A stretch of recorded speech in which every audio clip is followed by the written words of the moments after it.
খবরে সিজিও কমপ্লেক্সে ইডি দফতরে দেবাশিস কুমার। কলকাতা পুরসভার মেয়র পরিষদ দেবাশিস কুমার 11:55 নাগাদ সিজিও কমপ্লেক্সে ইডি দফতরে যান। চিফ রিপোর্টার সত্যজিৎ মুখোপাধ্যায় রয়েছেন টেলিফোন লাইনে। সত্যজিৎ, সিজিও কমপ্লেক্সে ইডি দফতরে দেবাশিস কুমার, বিস্তারিত জানবো।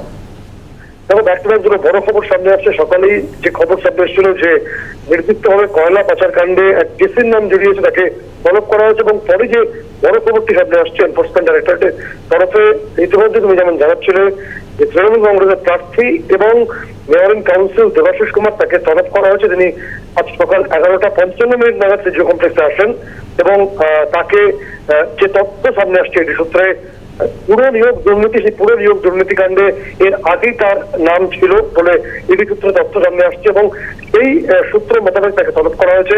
এনফোর্সমেন্ট ডিরেক্টরেট কর্তারা যেটা জানার চেষ্টা করছেন যে সময় পুরো নিয়োগ দুর্নীতির এই ঘটনাটি ঘটে, অথবা অয়নশীলের যে এবিএস ইনফোজেনে যে একাধিক তথ্য তারা ডিকোড করতে পেরেছিলেন, তাতে দেখা গেছিল যে কলকাতা কর্পোরেশনের গ্রুপ ডি স্টাফ এবং অন্যান্য ক্ষেত্রে ব্যাপকভাবে বেআইনি বা ভুয়ো নিয়োগ হয়েছে।